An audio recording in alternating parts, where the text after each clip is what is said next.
또 유교병을 화목제의 감사제물과 함께 그 예물로 드리되 그 전체의 예물 중에서 하나씩 여호와께 거제로 드리고 그것을 화목제에 피를 뿌린 제사장들에게 돌릴지니라.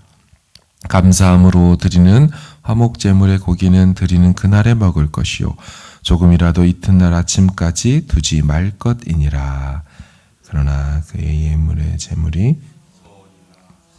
것이면 그 제물을 드린 날에 먹을 것이요 그 남은 것은 이튿날에도 먹되 그 제물의 고기가 셋째 날까지 남았으면 불사를 지니 만일 그 화목 제물의 고기를 셋째 날에 조금이라도 먹으면 그 제사는 기쁘게 받아들여지지 않을 것이라. 드린 자에게도 예물답게 되지 못하고 도리어 가증한 것이 될 것이며 그것을 먹는 자 그 죄를 짊어지리라. 그 고기가 부정한 물건에 접촉되었으면 먹지 말고 불사를 것이라. 그 고기는 깨끗한 자만 먹을 것이니 만일 몸이 부정한 자 여호와께 속한 화목제물의 고기를 먹으면 그 사람은 자기 백성 중에서 끊어질 것이요 만일 누구든지 부정한 것 곧 사람의 부정이나 부정한 짐승이나 부정하고 가증한 무슨 물건을 만지고 여호와께 속한 화목제물의 고기를 먹으면 그 사람도 자기 백성 중에서 끊어지리라. 여호와께서 모세에게 말씀하여 이르시되 이스라엘 자손에게 말하여 이르라. 너희는 소나 양이나 염소의 기름을 먹지 말 것이요 스스로 죽은 것의 기름이나 짐승에게 찢긴 것의 기름은 다른 데는 쓰려니와 결단코 먹지는 말지니라. 사람이 여호와께 화제로 드리는 제물의 기름을 먹으면 그 먹는 자는 자기 백성 중에서 끊어지리라.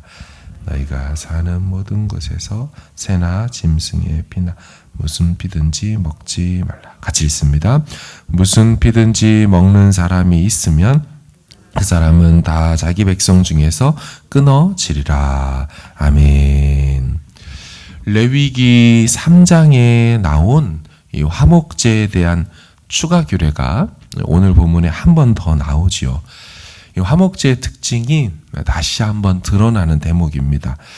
저번에 말씀드린 대로 이 화목제는 유일하게 함께 나눠 먹을 수 있는 성격의 제사라고 말씀을 드렸죠.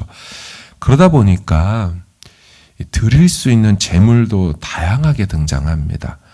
그러니까 기름 섞은 무교병, 기름을 바른 무교전병, 구운 과자, 여러분 심지어 유교병도 드릴 수가 있었습니다. 유교병이라는 게 누룩을 넣어서 만든 빵을 얘기하죠. 우리가 평상시 먹는 일반적인 부풀어 오른 빵입니다. 누룩을 넣은 빵은 아시는 것처럼 제사할 때나 하나님 앞에 제의적 관점에서는 철저하게 금지되고 제거된 그런 항목 아닙니까?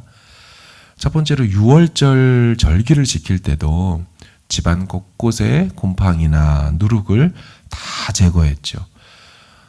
누룩이 들어간 음식은 일절 금지시켰습니다. 그래서 신약에서도 누룩은 예수님의 말씀 속에서도 부패와 죄악을 상징했습니다. 바리새인과 사두개인의 누룩을 조심해라. 적은 누룩이 온 덩어리에 퍼지는 것을 알지 못하느냐. 이렇듯 거의 대부분에서 누룩이 들어간 것은 제의와 무관하게 취급을 당했는데 근데 이 화목 제사에서는 누룩 넣어 만든 빵도 제물로 받아들여졌습니다. 왜 그럴까요? 그럼 이 화목제는 기본 정신이 하나님과 화평하면서도 이웃과 그 음식을 나누어 먹으며 이 화목함을 추구하는 제사예요. 그러다 보니 함께 음식을 나눌 때 더 많이 나눌 수 있도록 이 제물들이 다양하게 등장하네요. 그래서 하나님을 위한 제물이면서도 사람이 같이 나눠 먹을 수 있는 것들은 받으셨다는 걸 알 수가 있죠. 여러분, 이런 화목제의 특징은 또 제물 중에 언급되지 않은 제물이 하나 있어서 또 드러납니다. 그건 새나 비둘기는 제물로 언급되지 않고 있죠. 아시는 것처럼 번제나 속죄제는 새나 비둘기를 받으셨습니다. 산비둘기, 집비둘기 이런 걸 둘로 쪼개어서 드렸습니다. 그런데 왜 화목제에는 이게 등장하지 않을까요? 나눠 먹어야 되는 성격인데 나눠 먹을 수 있는 이제 크기가 아니죠. 적당하지 않습니다. 오히려 소제처럼 곡물 제사인 무교병, 유교병, 구운가자들은 등장하지만 쪼개봤자 먹을 수 없는 이제 그런 새들은 아예 제물에 등장하지 않는 거죠. 그리고 화목제에는 3가지 종류가 있다고 말합니다. 감사, 서원, 자원의 화목제입니다. 그러니까 감사의 화목제는 언제 드리냐? 하나님의 구원과, 이 구원이라는 얘기는 꼭 영혼 구원, 천국 가는 구원만이 아니라 어떤 위기 상황에서 건짐을 받는 구원, 그리고 치유 이런 걸 경험할 때 이 감사의 화목제를 드립니다. 두 번째 서원의 화목제가 있는데 그것은 하나님 앞에 서원했던 것이 이루어질 때 성취되고 응답되면 또 그걸 감사해서 또 드렸죠. 이 서원의 화목제. 세 번째는 자원의 화목제. 살면서 예기치 않은 하나님의 은혜를 경험하게 될 때 기대도 안 했는데 이런 일이 일어났네 할 때 그냥 내가 그것을 하나님 앞에 이렇게 자원하여서 하나님 앞에 화목제를 드렸습니다. 제가 이 3종류의 감사, 서원, 자원을 생각해 보니까 우리식으로 따져오면 우리가 드리는 이 감사 제목 항목과 참 비슷하더라고요. 어려운 삶의 문제가 해결되고 건짐받았을 때, 또 아픈 부분이 치유받았을 때 우리 감사헌금 드리지 않습니까? 감사합니다. 서원한 것이 하나님 앞에 이렇게 하리라, 하나님 이거 해주시면 제가 꼭 이거 하겠습니다, 이런 식의 기도와 하나님 앞에서 약속을 했다가 응답이 되면 어떻게 해요? 우리 감사헌금을 드릴 때가 있죠. 또 생각지도 못했던 은혜의 일들을 우리가 만나면 또 그거 감사해서 하나님 앞에 나가는 경우가 있습니다. 여러분, 그렇다면 이 화목제가 이런 성격이거든요. 그럼 하나님이 이거를 사람들과 같이 나누라라고 했다면 하나님의 마음이 어떻다는 겁니까? 자기 백성을 구원해 주시고 병에서 치유도 해 주시고 그의 오랜 서원도 이루어 주시고 생각지도 못한 은혜들을 베풀어 주셨을 때 그 일을 당사자와 제사장만 아는 것으로 끝나길 원치 않았다는 거죠. 이런 일들은 화목제사의 특징적으로 뭡니까? 이웃 사람들과 음식을 나누며 하나님이 베푸신 은혜와 하나님이 어떤 일을 행하셨는지를 사람들에게 더 많이 알리기를 원하셨다라는 거예요. 그래서 그것이 성중에 있는 사람들, 이웃과 주변 사람들, 심지어 노비들, 집안의 종들에게도 음식을 같이 나누고 이것을 공유하도록 하셨다는 겁니다. 그러니까 하나님은 자신이 베풀고 행하신 기적과 은혜의 사건들을 사람들이 더 많이 알기를 원하셨어요.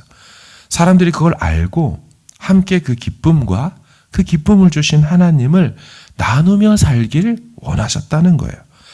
자, 이걸 또 생각해 보니까 우리식으로 굳이 표현한다면 왜 이런 일이 있지 않습니까? 좋은 일이 있으니까 교회에서 누군가 한턱을 쏘는 경우가 있죠.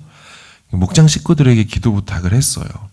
근데 그 기도가 너무 감사하게 뜻하지 않게 하나님의 건져주심과 병이 낫는 치유들 막 이런 게 해결되자 목장 식구들을 불러서 막 밥을 사주면서 기도 부탁했던 분들에게 이 사건들을 간증으로 나누면서 그 은혜 베푸신 하나님께 같이 식탁의 교제를 나누는 모습들 있죠. 이게 딱 화목제 성격으로 우리가 사는 모습이더라고요. 오랫동안 기도해왔던 이 자녀의 결혼이 좋은 믿음의 배우자를 만나서 결혼한 다음 와서 보니까 우리 교회 어떻게 해요? 교회 떡을 돌리는 일들이 있죠. 그래서 이게 뭔 떡이, 웬 떡이래? 뭐라 그래요? 아이고, 누가 결혼했대, 뭐 영주권이 나왔대. 여러분, 이런 것들이 바로 우리 삶에 사실은 이 화목제 성격을 지닌 교회 내 모습들인 것입니다. 하나님은 당신이 행하신 일들을 사람들이 알기를 원하세요. 그의 기이한 일들과 행사를 온 세상에 전파하기를 원하셔서 그 일을 일으키시더라는 거죠. 너희는 만민에게 다니며 복음을 전파하라. 이 복음을 전하라는 거잖아요. 그러니까 복음을 사람들이 알길 원하는 거죠. 그럼 복음이 뭡니까? 하나님이 하신 일이죠. 세상을 사랑하셔서 내 아들을 내어줬다는 것과 이제 너희를 구원하기를 원한다라는 하나님이 하신 그 베푸신 은혜들, 그 복음을 알기를 원하신다. 그게 복음 전하란 얘기죠. 하나님은요, 온 세상에 물이 바다 덮음같이 여호와를 아는 지식이 세상에 충만하기를 원하셨습니다. 그러니까 하나님의 마음은 계속 당신의 베푸신 일들을 알기를 원하신다는 거예요. 그래서 화목제사 시 드려진 제물도요, 먹는 그 유효기간이 있습니다. 당일이나 이튿날, 다음 날까지만 먹게 하셨습니다.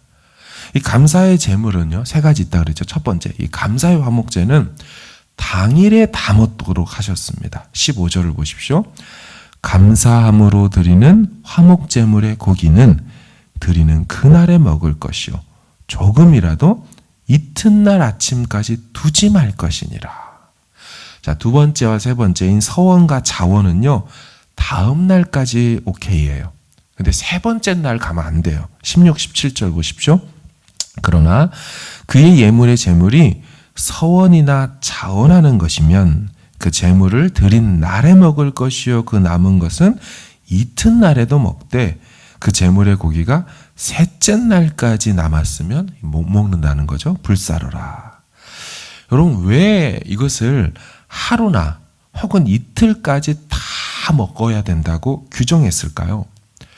아까 우리 지난번 3장에서 봤던 화목제 제물을 보면 소, 양, 염소를 바쳤습니다. 오늘은 이제 그 전병들이 나오지만 꽤나 덩치가 있는 제물들을 하루에 다음 날까지 다 먹으려면 어떻게 해야 돼요? 최대한 많은 사람들을 불러 먹어야 되겠죠. 그렇죠? 다 불사르고 버릴 수 없으니까. 무슨 뜻이게요? 하나님은 더 많은 사람들이 동참하고 참여해서 하나님의 행하신 일들을 더 많이 나누길 원하셔서 기한을 주셨다. 하나님의 이 마음이 다 담겨 있는 그런 규례들이었죠. 우리는 신앙생활을 하면서 이런 하나님의 마음을 잘 헤아리며 살아가야 될 필요가 있습니다. 하나님께서 우리 가정에게 행하신 일들, 베풀어 주셨던 은혜들은 여러분 감추면 안 되는 거예요. 혼자만 알고 감사로 끝나면 안 되는 거예요. 주변과 이웃 사람들과 이 하나님을 같이 나누는 거예요. 여러분, 이 일을 위해서 교회가 뭘 만들었어요? 목장을 만들었어요. 목장에서 같이 기도하고 목장에서 그 하나님을 나누는 시간을 만들어 놓은 거예요. 이 일을 위해서 교회 내에 교제권이 형성된 거예요. 부서든지 무슨 모임이든지 다양한 관계가 우리에게 있는 것은 이 하나님을 마음껏 교회 내에서 자랑하고 은혜를 나누라는 것. 사랑하는 여러분, 우리가 계속 종종 말하는 하나님께 영광을 돌리자, 하나님께 영광 돌리는 삶, 이 말은 영광을 돌리다가 인정하다, 인식하다라는 뜻이에요. 그러니까 하나님께 영광을 돌리다는 말은 하나님을 인정해라, 하나님을 인식해라, 그런 삶을 사는 거를 말해요. 그러니까 영광을 돌리고 싶은 사람은 삶 속에서 이것도 하나님이 하셨습니다. 역시 우리 여호와 하나님이십니다. 우리 주님이시죠. 라고 인정하며 나누며 인식하며 사는 삶, 그걸 성경이 말하는 영광을 돌리는 삶이다 라고 한다는 거죠. 주변의 사람들을 만나면 오늘 이 하루도 이 하나님의 은혜와 행하신 일들을 나누시기를 바랍니다. 이 하나님을 자랑하며 사는 거예요. 그게 바로 화목제 정신을 가지고 사는 성도의 삶이죠. 그리고 마지막으로 아무리 서원이 이루어지고요, 누가 시키지 않았는데도 자원하는 화목제로 감사함으로 그 화목 제사를 드려도 하지 말아야 될 게 있더라고요. 본문의 23절과 26절을 보면 이런 말이 있어요. 23절, 소나 양이나 염소의 기름을 먹지 말라. 26절, 무슨 피든지 먹지 말라. 기름과 피는 식용이 금지되어 있습니다. 무슨 말입니까? 누가 시켜서 하는 제사가 아니죠. 이거는 화목제는요, 내가 자원하고 내가 감사해서 좋은 일이 있어서 기쁨으로 하는 제사라도 그 안에 지켜야 될 규례가 있다는 것입니다. 이 말은 내가 좋다고 하고 싶다고 해서 내 마음대로 다 할 수 있는 게 아니라는 거예요. 자율과 자유의지가 우리에게 있어도 그럼에도 따르고 순종해야 될 법들이 있다는 겁니다. 하나님의 가이드라인 안에서 자유할 수 있는 거고 기뻐할 수 있는 거라는 거예요. 오늘 본문에 4번에 걸쳐 끊어진다는 강력한 표현이 나옵니다. 끊어진다는 표현은 언약 백성에서 제명 출교된다는 얘기예요. 근데 이 끊어진다는 표현이 레위기에서 처음 등장하는 게 오늘 본문입니다. 등장하자마자 4번 등장해요. 분위기 매우 좋은 화목제를 설명하면서 그런데 이렇게 하면 끊어질 거야를 얘기하고 있죠. 그러니까 우리는 은혜 있고 복을 받아 살아가면서도 절대로 경거망동하면 안 된다는 거죠. 주님이 주신 말씀의 가이드라인 안에서, 영적 질서와 테두리 안에서 주신 것들을 누려야 된다는 것이죠. 말씀을 정리합니다. 하나님은 당신이 행하신 일들을 알길 원하시고 알려지길 바라고 또 나누길 원하십니다. 오늘도 그 은혜들을 주변의 사람들과 목장 식구들과 함께 나누는 화목제 정신으로 살아가시기를 바랍니다. 또한 서원이 응답되고 예기치 못한 은혜를 입고 감사한 일이 생기는 복을 누리면서도 항상 지켜야 될 말씀과 규례가 있다는 것을 기억하여 겸손히 또한 기쁨과 감사함으로 살아갈 수 있는 한날 되기를 주의 이름으로 축원합니다. 우리 같이 기도하기를 원합니다. 하나님을 자랑하고 은혜를 나누는 화목제 정신으로 살게 하여 주시고, 또한 그럼에도 불구하고 지켜야 될 것들이 있다는 것을 잊지 않고 겸손히 살아가는 한날 되게 하시며, 또 하나님 또 주신 기도 제목들 안고 나아갑니다. 주님의 도우심과 인도하심 받게 하여 달라고 우리 같이 함께 기도하고 평안히 돌아가시길 바랍니다. 기도하겠습니다.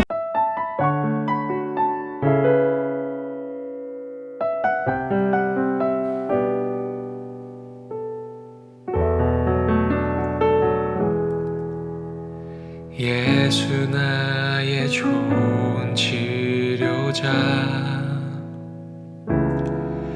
그의 눈이 머무는 곳은 나의 슬픔과 고통, 고개를 들어 그의 눈을 볼 때에 난 알았네.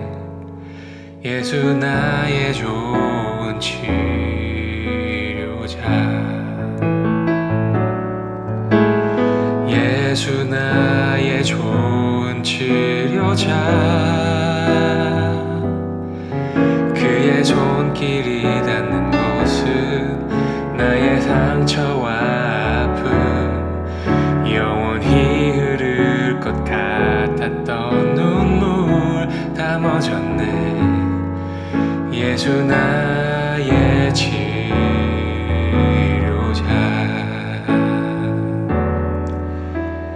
나 노래하리라.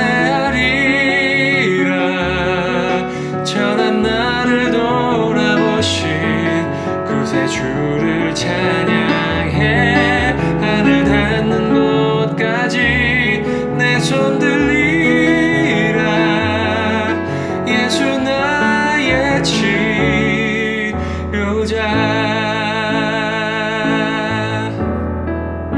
예수 나의 좋은 치료자 그의 손길이 닿는 곳은 나의 상처와 아픔 영원히 흐를 것 같았던 눈물 다 멈췄네 예수 나의 치료자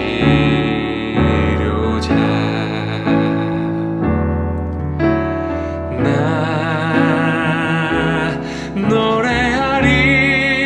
노래하리라 전한 나를 돌아보신 구세주를 찬양해 하늘 닿는 곳까지 내 손 들리라 예수 나의 치료자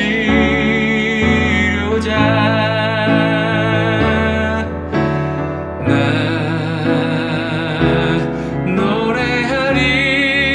노래하리라 전한 나를 돌아보신 구세주를 찬양해 하늘 닿는 곳까지 내 손 들리라 예수 나의 치료자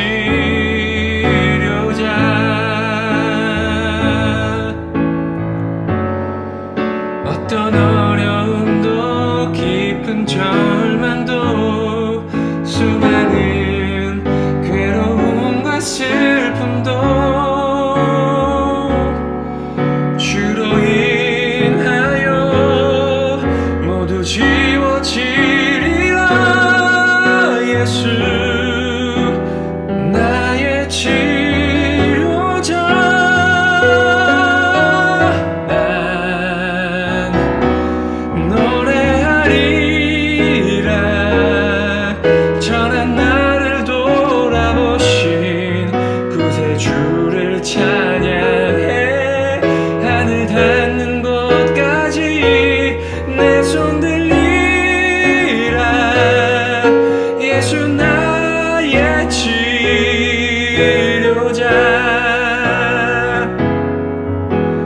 나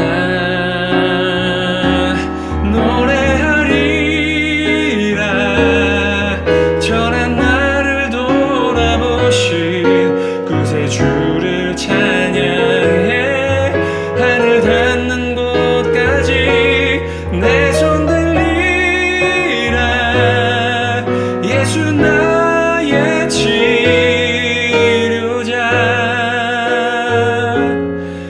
예수 나의 치료자